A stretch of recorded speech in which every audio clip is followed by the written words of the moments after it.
সিঙ্গাপুরের বিপক্ষে বাংলাদেশের হারের অন্যতম কারণ ছিল স্ট্রাইকারদের ব্যর্থতা।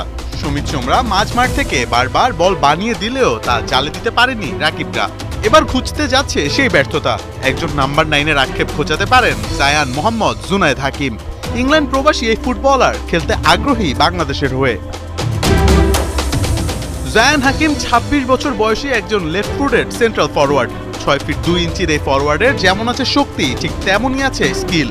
জায়ান বর্তমানে খেলছেন অ্যানস্টি নোমার্স এফসির হয়ে, যেটা কিনা ইংল্যান্ডের 8ম টায়ারের ক্লাব। তবে জায়ানের ক্যারিয়ার শুরু হয় ইংল্যান্ডের বর্তমান 3rd টায়ারের ক্লাব ম্যান্সফিল্ড টাউনের হয়ে। জায়ান 2 দেশের নাগরিকত্ব নিয়েছেন, একটি ইংল্যান্ড আরেকটি Antigua and Bermuda. Antigua and বারমুডার ন্যাশনাল টিমের হয়ে এখন পর্যন্ত 2 ম্যাচ খেলেছেন তিনি।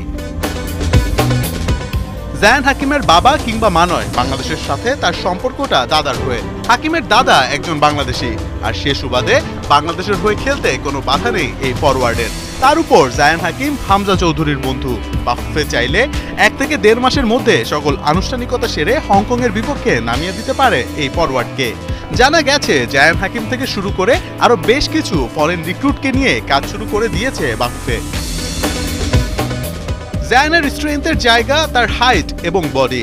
উচ্চতার কারণে খুব সহজেই হেডে গোল নিয়ে আসতে পারেন। এছাড়া তার বডির স্ট্রেংথের কারণে ডিফেন্ডারদের বিট করাও সহজ হয় তার জন্য। জায়ানের পেস ভালো, এছাড়া লেফট ফুটে জোরে শট করতে পারদর্শী এই ফুটবলার। ইন্টারসেপশন কিংবা টাইট পজিশন থেকে গোল করতেও পটু জায়ান। সব মিলিয়ে বাংলাদেশের একজন পারফেক্ট নাম্বার 9 হতে পারেন জায়ান মোহাম্মদ জুনায়েদ হাকিম।